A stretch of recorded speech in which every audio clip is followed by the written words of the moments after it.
It's that time of the week, boys and gals. It's Friday, and it means the show of the year, of the century. What's it called, Flame? It's TLF, and it's time for Melee M+ rankings. Oh, yeah. And see exactly how the Melee specs are performing in the upper echelon part of the meta. Right, everybody does a lot of keys, like the shittiest spec in our tier list will be doing like 24s, 25s. Yes. So this is I don't want to see no more comments. I'm like, no, you shouldn't have done this. Yeah, all these specs are doing 24 plus and doing quite well in terms of like damage and stuff. So don't you worry, you're gonna be okay with your 15s and 17s on any of these specs. Okay. Now that being said, if you do want to improve a lot more, then be sure to use the Warcraft Logs desktop app. Yes, this is something that Flame uses a lot. I use it more casually. It's amazing. It's amazing, especially if you do a lot of pug stuff. If you go into groups and stuff, you can actually, when people are applying to you, you can see what their ranking is, what their Warcraft Logs progression is, both in raids, both in dungeons. You can see all the profiles. You can also see yourself, how good you are in the world rankings. You can see your guild, how good your guild is performing on Warcraft Logs as well. And of course, there are a lot of other stuff. There's normally, do not get it confused with the old desktop application. This is the Warcraft Logs companion app. It has an in-game overlay where you can access all of this stuff, which is amazing. That's where you can also see when people are applying to your group as well. Everything is done inside the game overlay, which is a lot simpler, a lot less alt-tabbing, and it's amazing. It's just so easy, so quick, so efficient. Yeah, it's basically quality of life to use Warcraft Logs, you know, within the game and as a companion app, basically, rather than just always alt-tabbing onto the website and stuff. So definitely check the link in the description. It will really help us out. And thank you to Warcraft Logs desktop companion app.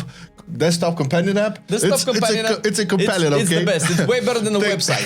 Thank you guys for helping out with the content. And okay, now let's get it started. Let's get it started because we have a lot to talk about. Arms Warrior is first on the list. Arms Warrior. Okay. Well, we can talk about how it used to be, how it is, but the thing is, guys, we're kind of still in the same season, so not a lot changed for some of the specs. Some other specs you'll see some surprises. Oh yeah. No surprises to Arms here. It's still a B spec, B tier spec. It's kind of like in the middle of the B tier. B tier is going to be a little bit on a hard to differentiate whatever specs go into B tier. And I know for some B tier is, oh my god, it's so shit, but not really. I mean, what's the highest key? Was it in B tier? Well, for Arms is, I think it's Arms is rocking 27s, 26, 27s. At least the top Arms, right? Not all of the Arms players, but top Arms is around 27s, maybe even 28s, depending. Because this week, or last week rather, has been a little bit easy, and I don't know how many of them have been, you know, updated with the Radar IO and stuff like that. Yeah, man, and Arms Warrior, I mean, you forget about it, man. You know, the Blade Storm Avatar, you know, the Spear of Bastion, or is it? Yeah, Spear of Bastion is for Kyrian, and I think most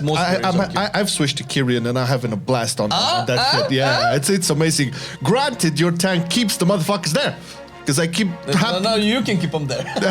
Well, not everybody will stay there. Yeah. Regardless, really fun to play, and it pumps. It definitely pumps. Being a B tier doesn't mean shit. It's really, really good. But in comparison to the top, the creme de la creme, you're going to see there's some other performers. There's some people that are doing a little bit better. And speaking of... Oh, yeah. So let's check out Assassination Rogue. I've talked about Assassination in Mythic Plus for so long now.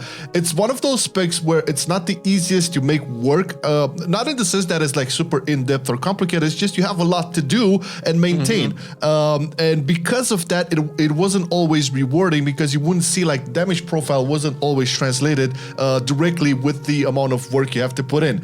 But now Assassination, since last time, has risen. It actually was bumped a tier. It's currently in A tier. Now A tier means a little bit more than it meant last time. Oh yeah, A tier is, in A tier you will see specs that are not S tier, and that doesn't sound like much, but S tier is like a league above everybody.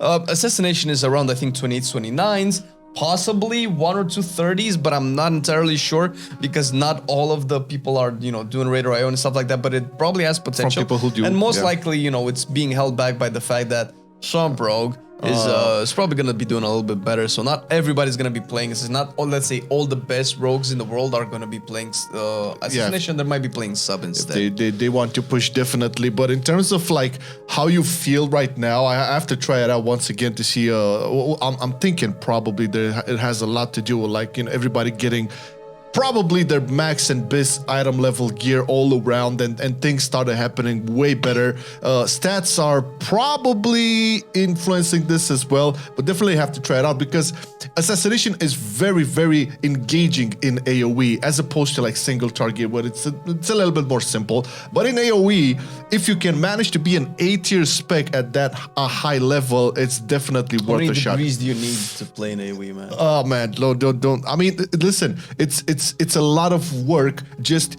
I don't know how. I think it's similar to how the old Affliction worked, where you have to always maintain dots and stuff, and always look for the pandemic windows. And it's a bitch because you know Warlock has mana, Rogue has energy, and sometimes you will find yourself on having really want to refresh a couple of poisons, but you cannot really do shit because you have to wait for those motherfuckers to tick to get energy. Yeah. But I'm ready. Let's go to Enhancement Shaman. Enhancement Shaman, better, also, I would say, a better. little bit. I was surprised because last time it was, I think in our last year's tier list, it was the worst performing spec out of all it was of them. And then again, worst performing spec, I think last time was about like 23s, 24s. Yeah, the early 20s, yeah. Something like that. As opposed to now, which is doing 26s and is bumped up in C tier as opposed to D tier. From D tier, so yeah. You know, 26 means C tier, that means a lot. So Enhancement is actually doing a little bit better, probably because of all the stats. Everybody has everything perfected right now, and maybe more and more people are playing Enhancement. Maybe that has a lot to do with it as well. But it's pretty good. Yeah, this is the thing. Enhancement is one of the funnest specs to play. It's sad that in terms of like tuning and stuff, there's still a lot of work to be done. And we have talked about this in our previous Enhancement podcast. There's a lot of things to go into work. There's still people who love the spec are actually pushing really good. I mean, don't give them 24s and 25s. So that's no joke. But what could be considered a joke for some would be the Feral Druid. Not for me. I love the spec, and I'm sad to see it not perform as good. I was expecting, honestly, Feral to do way better now with the Convoke Legendary, but apparently the other specs are doing way better also, so this is why. But in terms of like pure numbers and delivery and consistency, Feral Druids are better in Mythic Plus than they were in Season 1. I can tell you that for a fact. Well, they're still doing, perfect. I mean, they unfortunately they are in D tier, but they're still doing like 24s and 25s. This is the thing. They're obviously pretty good, and it's a Druid spec. You cannot really go wrong with the Druid spec as well. Yeah. It is a little bit of a shame that they're not getting the love necessary, and you keep seeing love put into Boomkin. And I kind of want to see my cat, be biting a little bit harder. You want your puss to bite? All right. I think. I mean, we did talk about Feral in our last season podcast, and we will probably have a new podcast, and we shall have in the future as well, probably going into the next season. But Feral is in need of a little love. It has a strong competition when it comes to Boomkin and of course any other melees. Obviously, it's doing kind of, but not really similar damage profiles to Assassination, I would imagine. It's way different now. You would think that at first glance, but the main I would say problem would be a strong AoE finisher. You can talk about Primal Wrath or whatever, and we go into this in the Feral podcast we did last season, but I'm not going to go into here. It needs a couple of things to be able to get more viable, I would say. But that being said, it's still one of its strongest points. It is the single target burst, which is always great on bosses and on tormentors and stuff. AoE, not that much, but still very competitive. Again, 24s, come on. If you're a Feral and you're playing with your friends or bugging 15s or 17s, you should be fine. Probably not going to get an invite because everybody's going to expect you to be a boomy, but let's talk about Frost Druid. Frost DK. Frost Druid.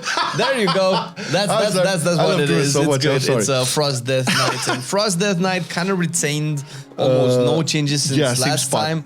It's still it's part of the dream team at the bottom of the tier list always. Frost Death Knight is one of those specs that have received very minimal changes from Blizzard and from the devs for the last couple of years. It's still right. One can only dream. I know some Frost DKs right now just gleed and cheered, but no, I'm sorry guys, it is C tier. It's C tier. I'm sorry. A smidge better than Enhancement, like a couple of more 26s and 25s than Enhancement. Yeah. But right now, Frost DK is still suffering from the same issues.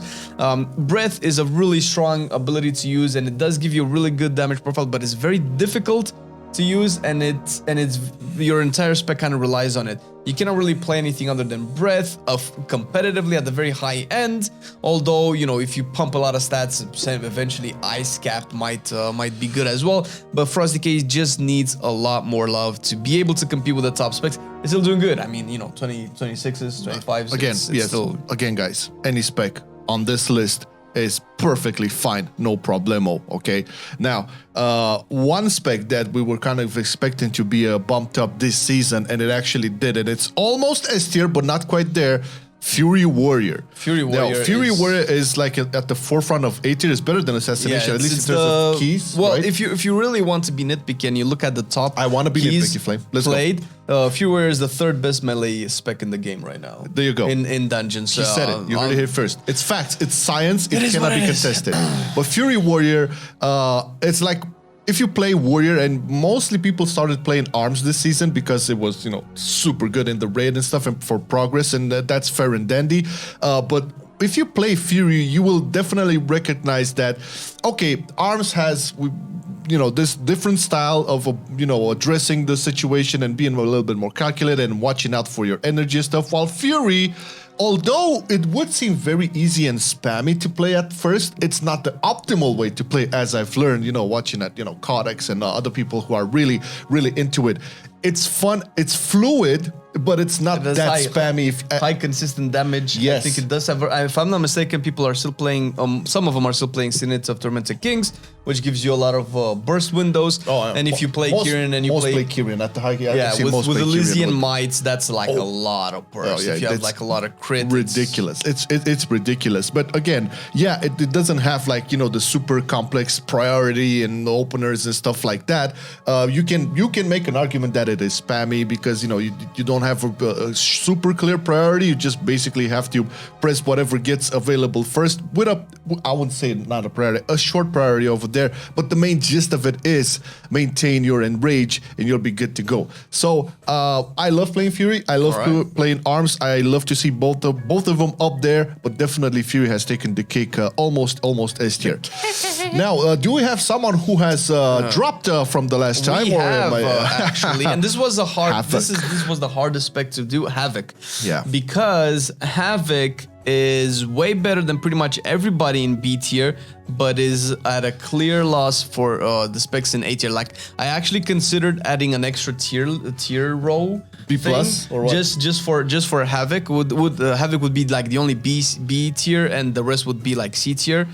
For Havoc. Yeah. Well, Havoc is the best B tier. It could be just as well top B or lower A. We're gonna keep it into B tier because it used to be A tier last time, right? Yeah, I only really saw one Havoc in the top 100 keys completed, as opposed to a lot more Furies and Assassinations. So that's kind of the only reason why it's B tier and not A tier, because I mean, from the vast perspective, you can probably just as much consider it an A tier. Maybe people are just not playing Havoc. Maybe Havoc mains are playing Fury or Windwalker or Sub or something like that. So, I mean, Havoc is still good. It has all the Havoc-y goodness that you want. It's one of the tankiest melee DPS. It has... And the most mobile too. Oh, so Jesus Christ! And with darkness, god damn it, very useful as well. So yeah, and a blast to play. I mean, if you enjoy, similar to Fury, it seems it's spammy at the, you know, surface, but it has its intricacies as well. So I would say very good. This is the thing, right? I like to see a little bit of reshuffling, because the last time we did like a analysis with the data and stuff like that and logs and Reddit.io, I think it was 3 or 4 months ago, something around those lines. So seeing that things have changed actually, at least in the middle ground, is very refreshing. You know what's interesting? The specs that actually dropped didn't actually drop, but everybody else just became better. That's good. That's a positive thing. Yeah, that's interesting, and that's, you know, good. Looking forward to season 2. Yeah, boy. Now, one of the former Mythic Plus kings, as I would call them, Outlaw rogues, right? You cannot see an MDI M plus log without an Outlaw rogue, you know, in the past, because granted, their profile is very, very, very attuned to AoE and cleave, right? And this is the thing, their rotation basically is the same, regardless if it's single target or AoE, and AoE just pop Blade Fury and that's it. But that being said, some other specs have become better this season, and I was surprised to see that actually now Outlaw is worse than Assassination in terms of like what we have on Radar.io. It's interesting right now. It's worse is like, you know, again, relative. It's like, I think Outlaw's clearing like 27 keys and stuff like that. Yeah. Maybe even 28. It's currently behind Havoc, but above everybody else in B.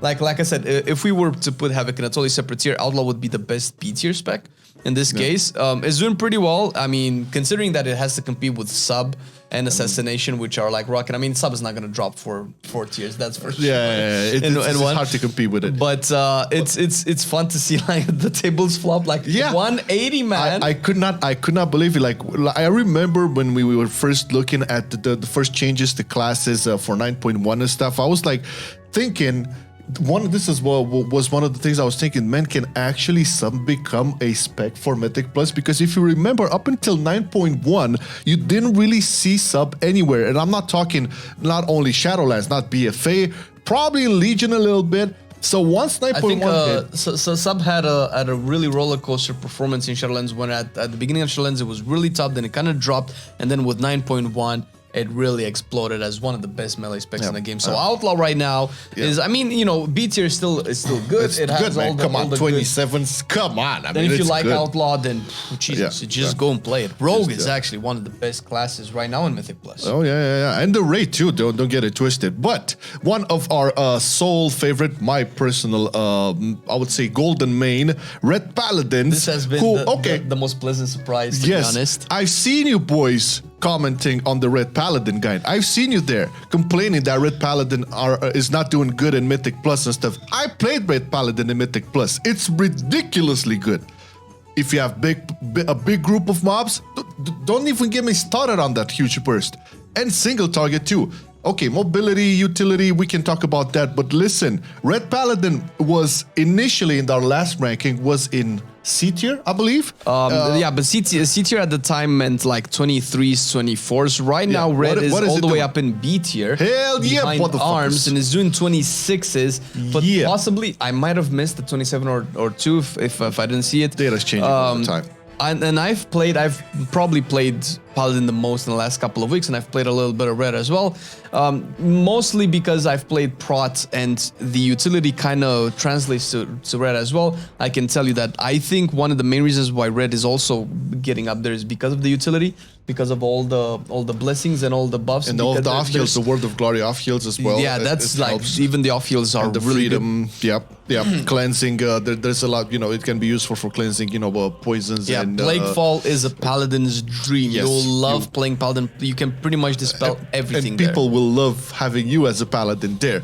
But that aside, you can definitely see. So this is the thing. Not a lot of people play Red Paladin correctly in dungeons, and from the complaints I saw, not complaints, all right, the comments on the Red Paladin guide, people are not inviting Red Paladins into the group, which is understandable because it will always be like this, no matter how hard we try to at least bend this perception of, oh, I'm doing a 15, oh, Red Paladin won't do shit in a 15. Listen, a good Red Paladin in a 15 will be top damage, and you understand? If you have like a good experienced Red Paladin, it will shit on any flavor of the month spec. I have to say that even though I kind of play pretty much most melee specs except Rogue, I found to optimize Red Paladin in Mythic Plus one of the harder melee specs to do. Like on the I was surprised because I thought it was pretty straightforward, but there are a lot of little things that go into that. If you optimize, your damage will really change with Red. So maybe that's why a lot of people don't see Red as good, because it's harder to be really good with Red. Yeah, but definitely happy that it's B tier right now. It moved up a tier, so yeah. Now for the main course, the main dish for today. I wonder what we're talking about. Subtlety Rogue, I wonder baby. Where this goes. We talked about Subtlety. There's a gaping hole. There's a big wormhole over there. So yes, let's start it off with the first S tier spec, because there's, you know, this is I mean, yeah, discussion. Nothing really changed. The top teams that are clearing the top keys are pretty much the same people playing the same spec, so that's probably why Sub is also, you know, clearing the highest keys. I think the highest key that Ram Fam, at least the one that I saw, was a 31. 31. So that was fucking one. That was insane. That was only one 31, and I think 1 or 2 30s. But most of them are 29s. Yeah. But because of that, that's like league above everything. Like the majority, like 90% of them the melees, like in the top 100 are, you know, sub and some other one that we'll see. Yeah. So the thing about Subtlety Rogue, I actually played my sub yesterday in a 15 with Lego and a couple of friends and stuff. And I cannot stress, I stress this every time we talk about sub and Mythic Plus. It's so important for your tank to know how much to pull in order to take that value of sub. Because if he always pulls 3 mobs, which did happen, mind you, you won't do, I mean, you do damage, but not as much. But if he always is consistently pulling 4+, don't even get me started on more than that, okay? But 4+ targets, you'll be insane. And the single target, so the boss damage, the torment damage is almost unmatched. And this is why Subtlety is really good right now, because it can deliver that single target damage on point, no problem, super fast access to burst, and if you have like big groups, it can melt down mobs, no problem. It has a AoE cap, okay, I mean, you know, it was one of those specs that, you know, besides 8 targets and blah, blah, blah, that's fine. But dude, the fact that the AoE rotation is so smooth and simple, and you just have to make sure you maintain your shadow dance, you know, you pair it up with symbols and stuff, you know, it's Black Powder. It's a blast to have a sub in your team. You should definitely try playing him, man. You'll love it. Yeah, my Rogue is on my next to-do list, but yeah, it's pretty good. Let's go to your actual bad boy. My actual bad boy, Survival Hunter. Which also got bumped. Oh, shit. Currently behind Red, which was surprising, but they're very close. Oh, yeah. I think Red has like maybe 1 or 2 extra keys done above Survival, but Survival is actually doing particularly really good. I mean, because I've noticed, because I've been playing. I've done yesterday, I think on stream we've been doing like some 19 keys. Well, there you go. And I'm not really geared to do 20s above. I'm like 240 something high level, which is still okay. But I was actually comparing myself to BM, which BM is actually a really good spec right now. Oh yeah. And the difference is that whenever specs like BM, and this is a good point to make, have Wild Spirits, which is a 2-minute cooldown. There's no way I can beat BM. But I have Resonating Arrow, a 1-minute cooldown. Well, it's like a 45-second cooldown ability that consistently bursts every pack. So this is why some of these specs that otherwise Survival would be pretty bad, because in single target it's hard to be second, let alone first DPS, because Survival just suffers from that kind of design, and it's probably what's holding it back. If it had a little bit more single target damage, it would probably be something like A tier, or at least at the top of B tier, because it's doing really good AoE. No, but jumping from C to B, again, really good. This is what we love to see. Specs that were not doing as much previously now are moving up the ladder, so really good. What about Unholy DK, man? Jesus Christ. The one who has fallen. So if Red was the most pleasant surprise, this was the most unpleasant surprise. Unholy DK is at the bottom, man. It's very hard to figure out which is worse, Feral or Unholy. I would say probably Feral, because Unholy just has more utility that is good in a Mythic Plus. Like Anti-Magic Zone is still really good. And we've talked about in our most recent Unholy podcast, which you can check after this one, why Unholy is not particularly performing very well right now, as opposed to the other specs. I mean, still, it's still clearing like 25s. It's still good. It's fine, but it's not what it kind of used to be in the vast scopes of the meta. And the utility is still very good. You have Anti-Magic Zone, which is pretty much good every time it's off cooldown. Right now in dungeons in high keys, well, especially when you have the Tormented the Fire one, when you have you know, pretty much any AoE damage at high keys, it's a lot, and it's really good. I mean, it dropped from C to D in terms of like, again, what we can gather from Radar.io. So this is based on the number of keys and the key levels, right? There's probably an explanation for that. I mean, not one, many of them. Maybe some of the Unholy DKs decided to go Frost, because you know that's always a thing. Yeah, some of them maybe went Blood and started tanking. So who knows? But regardless, 24 keys, not a joke. 25s and stuff. So. But another 31 key pusher we're talking here. Yeah, and you know what? God damn it, man! Like I keep hearing people say that Windwalker doesn't have really good single target, and okay, sure, because I'm always thinking of in the scopes of Survival, which Survival has very shitty single target as well, but is doing really good AoE. But Windwalker is just a massive bomb, man. It's so hard to figure out which one is better than a Windwalker in sub, and I only ranked Windwalker in a little AoE, bit. there's no comparison. In AoE, there's Yeah, no comparison. yeah, sure, but I mean overall, Windwalker is probably a little bit better, and I'm only saying this because in the top 100 keys cleared, there's more Windwalkers than subs, because at one point you will reach Assassinations. So you're saying it's D tier, right? Yeah, that's exactly what I mean. Windwalker, and I think Chilled in Time is probably right now the best Windwalker in M+. It's in the same team as Ramfam, and both have cleared 31s in their big group with Walde Cutie, and I think I forget the name of the healer in the tank. But it's I mean, outside of that, like, we're not just gonna talk about the #1 players in the world, but it's doing really good. Yeah, and you were talking about being undecided who is better in terms of like the damage profile. Definitely, like when you start to scale up, the number of mobs and how the damage profile from Monk affects those situations, there's no comparison. I mean, sub can do really good AoE, especially if there's like high intensity of mobs. The mob pack is like 5+ or whatever, but there's no comparison to Windwalker. So they would always, even if in some such scenarios Windwalkers will do probably a little bit less in single target, they will never be able to like be under sub on the total damage profile. So when you see like a big key pushed on an MDI, or you look at a log and stuff, you're gonna see Windwalker being the first, because that huge percentage of AoE is just ridiculous. Fun spec, nevertheless. Yep. Well deserved. Still one of the best spec. But this is the tier list that we currently pretty have. cool. Right, I like. It looks like it's flipping us off if we turn our head a little bit sideways. It's an interesting change in the meta. We didn't really expect too many changes, and we're surprised with a couple of specs that were moving up and down. This is probably what's going to remain up until Season 2.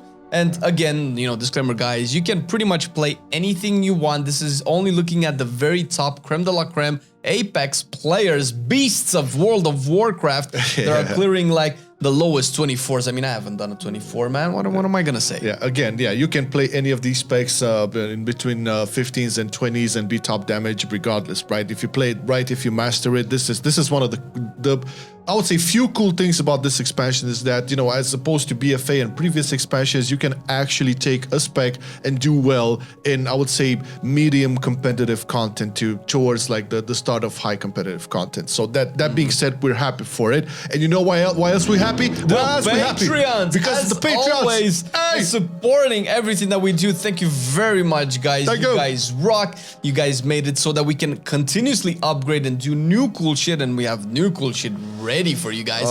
And if either of you like what you see and you want to support us a little bit more, it's kind of tough times on YouTube, all of that stuff. You can check the link down below.